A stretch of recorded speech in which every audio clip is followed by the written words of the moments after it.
Good evening everyone. Welcome back once again to my channel.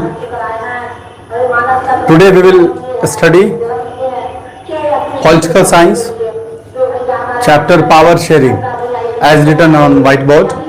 जैसा कि white board पे लिखा गया है, आज हम लोग राजनीति शास्त्र के पावर शेयरिंग शक्ति विभाजन के विषय में पढ़ेंगे.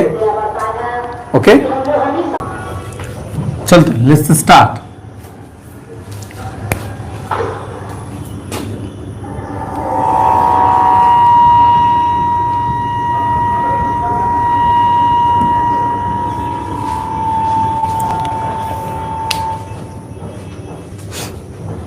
I have written democracy. There would be a question in your mind. आपके मन में एक प्रश्न होगा कि why I have written democracy. If you will open your book, अगर आप अपनी किताब खोलते हैं, then after you will find in the second line that democracy, the tour of democracy that we have discussed in the previous class in the it means your class 9. Okay, हम लोगों ने 9 class में democracy के बारे में पढ़ा था. Democracy के बारे में पढ़ा था जिसमें कि हम लोगों को पता चला in the democracy we have concluded that all the powers are in the hand of the government. सारी शक्तियां जो है वो सरकार के हाथ में है. फिर आपके मन में ये बात आएगी कि sir we are people, we have power. How can you say that the government have power? Yes, easily I can say the only one organization, one institution that is having all power to run the country, to run the administration is only under the hand of government. सरकार के हाथ में ही सारी शक्तियां होती है. सरकार की एक ही संस्था है. सरकार खुद ही अपने लोगों पे अपने देश में शासन चलाने के लिए क्या करती है? शक्ति को अपने हाथ में रखती है. ठीक है. Yes, you have power to form the government. आपके हाथ में शक्ति है कि आप सरकार बना सकते हैं. But after reformation of the government, सरकार बनने के बाद you don't have any power because you are having only one power. आपके पास सिर्फ और सिर्फ एक ही शक्ति है, that is to form a government, nothing else. इसके अलावा कुछ भी नहीं. आप सरकार बना सकते हैं, ठीक है, सरकार आप चला नहीं सकते. सरकार जिसको हम लोग चुनते हैं, जो गठित होता है और संवैधानिक गतिविधियों के आधार पर ही सरकार चलती है. सरकार का काम होता है देश को चलाना, देश को आगे बढ़ाना. It is the duty of the government to run the country, okay, according to the powers given under the constitution. जो संविधान में शक्तियां दी गई है उसी के आधार पे हमें यानी सरकार को सरकार चलानी पड़ती है. Okay, that was the outlook of the democracy that we have studied in class 9.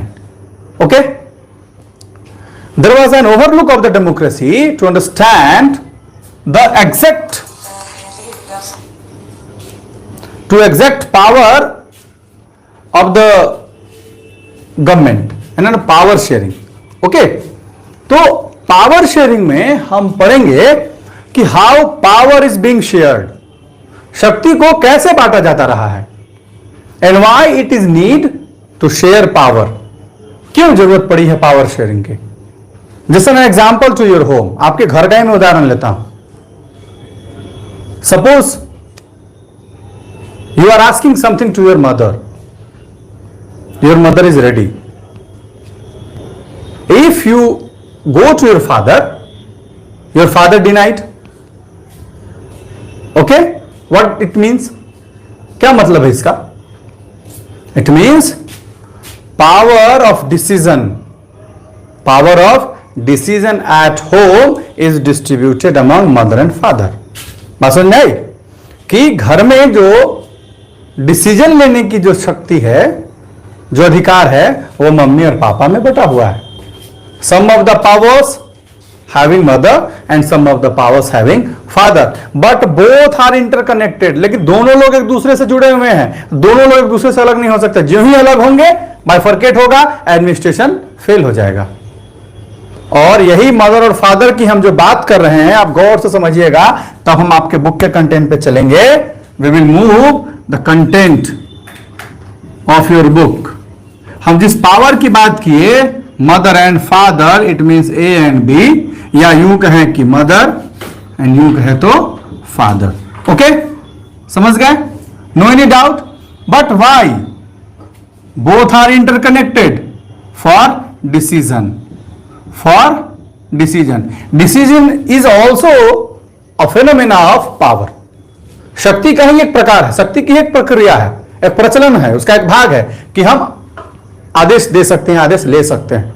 DM साहब order to move the vehicles, it means DM साहब having power to order that vehicle will run और vehicle will not run. गाड़ियां चलेंगी, गाड़ी चलेगी या नहीं चलेगी, हु विल डिसाइड? डीएम साहब। रेस्पेक्टेड डीएम साहब विल डिसाइड। उन्होंने डिसाइड किया हाँ ठीक है गाड़ी चलेगी, I am responsible for this, मैं इसके लिए जिम्मेदार हूंगा इफ समथिंग हैपेंस, अगर कुछ होता है तो। Okay, like as power sharing में आप देखेंगे कि मदर और फादर के बीच में जो पावर का जो डिस्ट्रीब्यूशन होता है तो एक ही घर के, है तो एक ही घर, हम लिखता है हाउस। इस हाउस को मान ली इंडिया, यही मेरा घर है, ये मेरे घर का नाम है इंडिया, आपके घर का भी नाम होगा इंडिया, नहीं होगा तो रख लीजिएगा, अच्छा लगेगा, क्योंकि हमको भी अच्छा लगता है। खैर, तो इसी घर में मदर फादर है। ओके, और इन्हीं के बीच में शक्तियों का आदान प्रदान होता है, यानी एक दूसरे के साथ vice versa, two faces of a same coin, एक ही सिक्के के दो पहलू। आपको बताया, एक थोड़ा अच्छा होता है तो दूसरा थोड़ा रुखरा होता है, लेकिन है तो दोनों एक ही साथ। ठीक है, अगर एक हट जाएगा तो एक का पहचान खत्म हो जाएगा। ठीक है, यानी सारी जो जानकारी दी गई वो अधूरी हो जाएगी। ओके, तो इस मदर फादर से हम आपको समझाने की कोशिश करेंगे।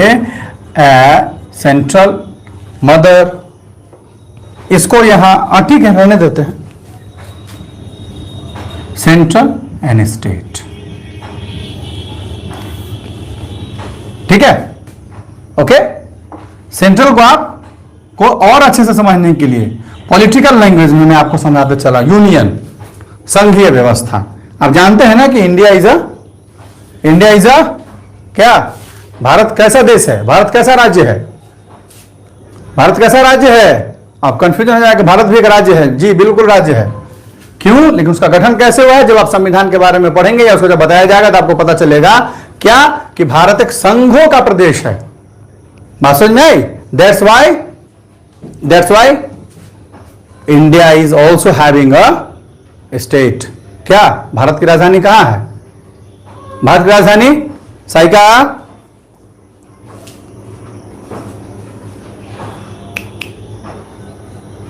साइका, भारत की राजधानी कहां है? जल्दी बताओ तो।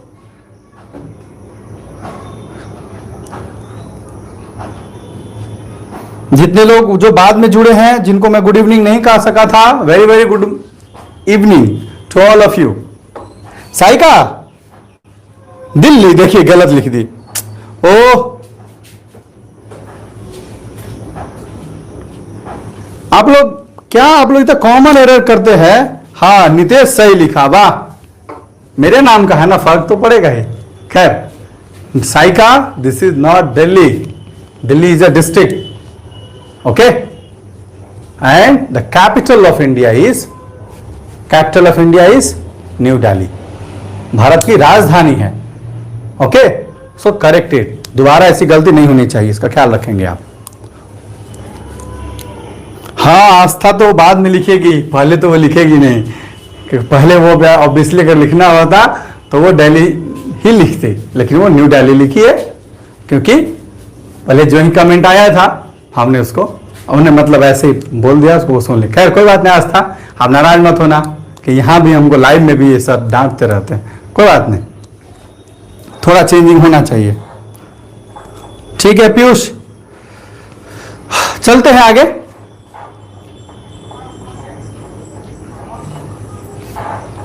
तो अगर हम बात करते हैं यूनियन की और स्टेट की, तो आप जानते हैं ना कि हमारे कॉन्स्टिट्यूशन के अनुसार से सभी को अपने अपने पावर्स क्या किए गए हैं, दिए गए हैं, पावर्स दिए गए हैं। अभी हम चैप्टर के मेन कंटेंट पे नहीं आए हैं, ख्याल रखिएगा, I am only try to make you a good understandable things for power and why it is need to share power.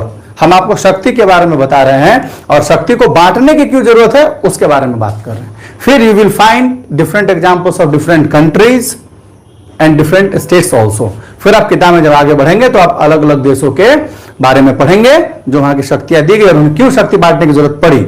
लगे से बेल्जियम का चर्चा होगा, ठीक है, अलग अलग स्टेट्स की भी चर्चे होंगे. चलते तो सबको पावर दिया गया है. अगर ये अपना पावर दिखाना शुरू कर दे, ठीक है, और ये भी अपना पावर अलग अलग अगर दिखाना शुरू कर दे तो क्या होगा आप बताइए. तो दो शक्तियां क्या हो जाएंगी, आपस में टकरा जाएंगे.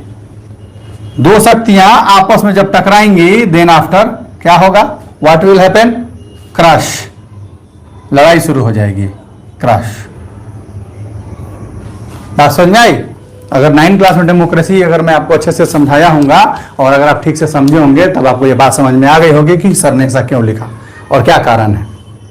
बिहार अपना अलग से आदेश लेता है, नई दिल्ली की सरकार अलग से आदेश लेती है, दिल्ली सरकार अलग से आदेश लेती है, लेकिन भारत सरकार, ये जो भारत सरकार है ये सभी के लिए डिसीजन लेती है. बात समझ में आई. तब आपको समझ में आएगा कि you know who is the all in all of house. घर का जो सर्वे सर्वा होता है वो कौन होता है, पापा होते हैं. इफ फादर इज देयर, अगर पिताजी हैं तो फादर होते हैं. क्यों फादर होते हैं, क्योंकि सारे चीजों के बारे में जानकारी रखते हुए सभी बच्चों, मम्मी, दादा दादी सबों के बीच एक सामंजस्य एस्टैब्लिश करने की कोशिश करते हैं, to coordinate between them. Okay, that's why a central power is needed. इसीलिए एक केंद्रीय शक्ति की जरूरत होती है और सभी लोगों के बीच में कोऑर्डिनेशन बनाने के लिए to coordinate, okay, to coordinate, to coordinate. हाँ, कोऑर्डिनेशन करने के लिए पावर को अलग अलग बांटा जाता है ताकि आप भी अपने शक्ति का इस्तेमाल करें जो दी गई है और आप भी अपने शक्ति का इस्तेमाल कीजिए जो दी गई है. ठीक है, छूट जितनी मिलनी चाहिए उतनी ही मिले तो बेहतर है. और अगर आपको दी गई शक्तियों का अगर आप दुरुपयोग करते हैं, if you misuse the powers given by the constitution that leads crush, तो वो क्या करेगी, लड़ाई शुरू कर देगी. आपको शक्ति दी गई है, आप घर में आइए, बैठिए, खाइए, पिए, घूमिए, टहलिए, लेकिन आप घर के सामानों को तोड़ने लगेंगे, ये तो आपको पावर नहीं दिया गया. आपने कैसे कर लिया, घर के बिहाफ में आप डिसीजन ले रहे हैं. No, you are not eligible to have a decision. आप डिसीजन नहीं ले सकते. इवन योर मदर, यहां तक कि आपकी मां ऑल्सो सेज, ऑलवेज सेज कि हिज और her father, it means parent, okay, will decide what to do and what not to do. Why? Because he is having all the knowledge, he is having all the resources, he is having so many things. ठीक है, ये बात समझ में आती है. तो अलग अलग तरीके से, अलग अलग प्रकार से शक्तियां क्या होती है, बांटी जाती है, ताकि सही प्रकार से आप भी अपनी शक्तियों का इस्तेमाल कीजिए और हम भी करें और हम दोनों एक साथ मिल करके कोऑर्डिनेट होकर के काम करें. That's why power sharing is needed. चलते हैं, अब हम आते हैं अपने मेन चैप्टर के ओवरव्यू पे. ओके, अब मेन चैप्टर के ओवरव्यू पे आप आइएगा तो किताब में जो बात लिखी गई है हम आपको थोड़ा जल्दी से पढ़ के बता देते हैं. With this chapter we resume the tour of democracy that we started last year. We noted last year that in a democracy all powers does not rest in any one organ of the government. जो हमने आपको एक ये example से, mummy and पापा के example से, central as a state, vice versa, crush power का, इसलिए पावर को शेयर करने के लिए जरूरत पड़ती है और कोऑर्डिनेट किया जाता है. ये सारी बातें जो किताब में ओवरव्यू में लिखी गई है वो उन सभी बातों के आधार पर मैंने इन सारे चीज को आपको ओवरव्यू के तौर पे बता दिया. Okay, An intelligent sharing of power among legislature, executive and judiciary is very important to design of a democracy. In this and the next two chapters, we carry this idea of power sharing forward. We start with two stories from Belgium and Sri Lanka, जैसा कि मैंने आपको कहा था. Both these stories are about how democracies handle demands of power sharing. The stories yield some general conclusions about the need for power sharing in democracy. This allows us to discuss various forms of power sharing that will be taken up in the following 2 chapters. Power sharing कैसे कैसे होता है, power sharing को कैसे कैसे हम enjoy कर सकते हैं, and how power sharing work, ये कैसे काम करता है, ये अगले 2 चैप्टर्स में आपको पढ़ने के लिए मिलेगा. हमने आपको शुरू में ही कहा था कि इसमें और भी एग्जांपल्स के तौर पे खासकर बेल्जियम के बारे में पढ़ेंगे तो उसकी चर्चा भी हो ही गई. हमने आपको ओवरव्यू को समझाया, वो यहाँ पे आ ही गया. ठीक है, इससे थोड़ा सा अब हम बृहद तौर पे आगे बढ़ेंगे. इस साइड का वीडियो आपको दिखता होगा, दिखता है? ओके. तो हम चलेंगे in a democracy as we know, जैसा कि हम जानते हैं all the powers are not in one hand. सारी जो शक्तियां हैं ना वो एक हाथ में एक हाथ में नहीं है ना. डिफरेंट ऑर्गन्स ऑफ गवर्नमेंट, सरकार के अलग अलग भाग के रूप में वो कार्य करती है, जो इंडिपेंडेंट भी है और सरकार के साथ मिलकर के भी काम करती है. लेकिन कुछ इंस्टीट्यूशंस के बारे में आपको पता चलेगा वो सरकार पर निर्भर नहीं है और नहीं सरकार उनको चलाने के लिए कार्य करती है, लेकिन सरकार के साथ मिलकर के कार्य करती है, वो जरूरी हो जाता है. ऐसे हमारे कॉन्स्टिट्यूशन में फ्रेम आउट किया गया. ओके, तो एक झलक जरा देख ले तो पता चलेगा. फर्स्ट इज लेजिस्लेचर, लेजिस्लेचर, ठीक है. अनदर वन इज जुडिशरी,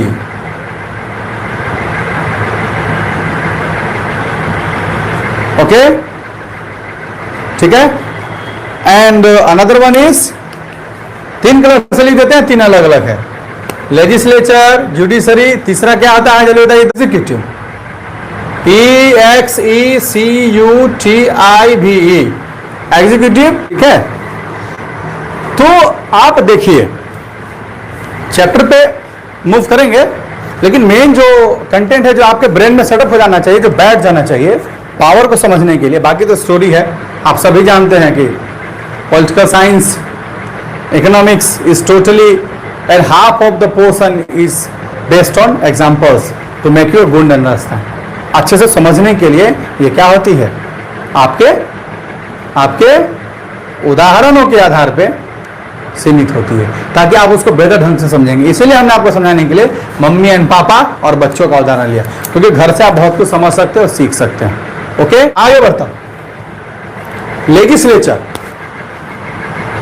आप मुख्यतया सरकार को इसको समझते हैं.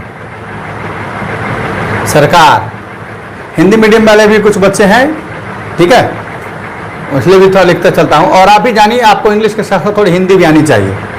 Okay, it would be good for you, ये आपके लिए बेहतर होगा. सरकार, ठीक है, हम इसको बनाते हैं, हम मतलब क्या, हम सब. Okay, we form the government and government will do and government does work for us, और सरकार हमारे लिए काम करती है, हमारे लिए करेगी. ओके. जुडिशरी, न्यायपालिका. एग्जीक्यूटिव, प्रशासन,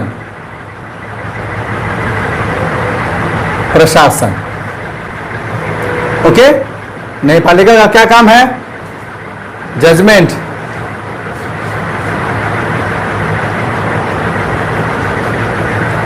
ओके. एंड प्रशासन में क्या होता है, एग्जीक्यूशन में क्या होता है, प्रशासन में क्या होता है, गवर्नेंस होता है.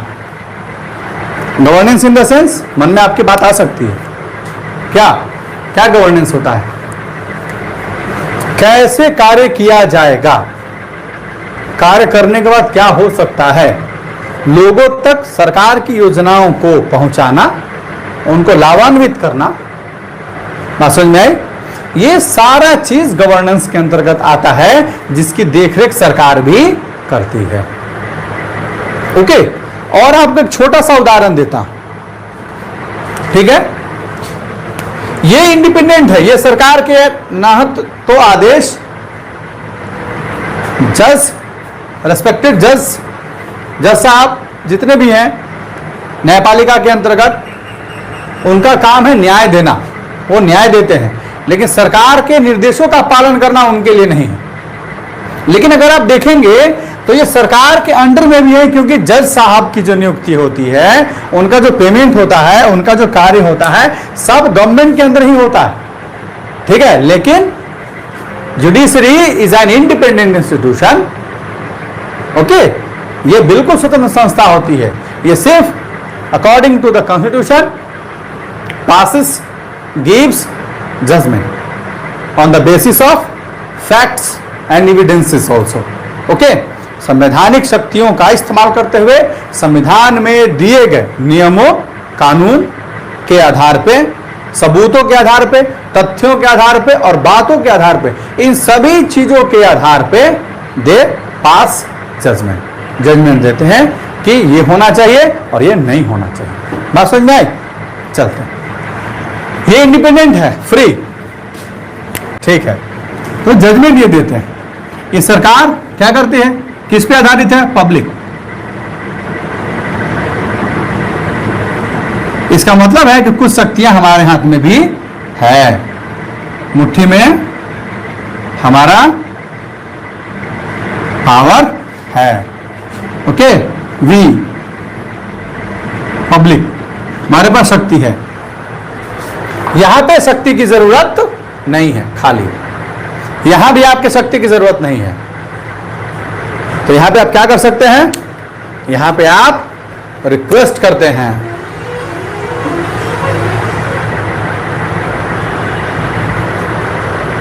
आप इनके पास रिक्वेस्ट करते हैं अपनी बात को रखने के लिए, ओके। और इनकी ये जिम्मेदारी है, it's the responsibility of the executors, execution, ठीक है। प्रशासकों का, प्रशासन में काम करने वाले लोगों की जिम्मेदारी है कि जनता की बात को सुने और उनको जो असुविधा हो रही है उसको दूर करते हुए उनके लिए कार्य करें, okay.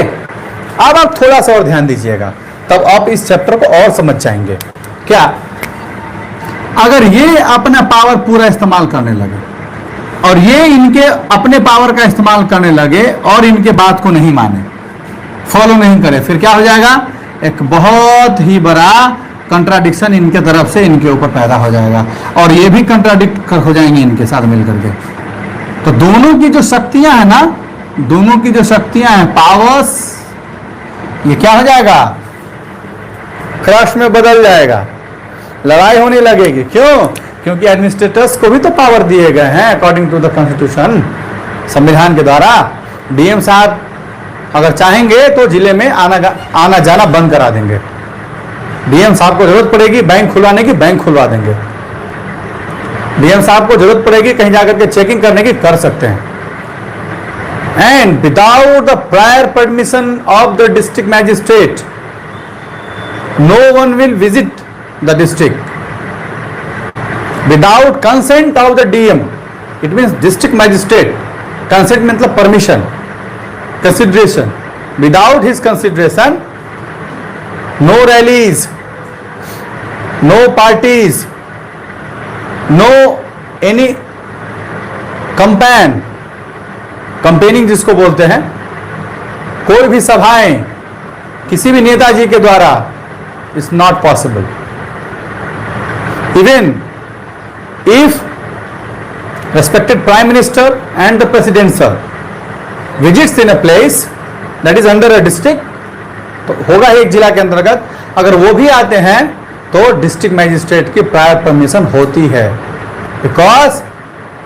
Because respected DM sir allows to respected prime minister and respected president sir to come and visit, okay. ये उनकी जिम्मेदारी होती है, ये उनको आदेश दिया जाता है, अपनी सहमति देते हैं कि हाँ आप आ सकते हैं।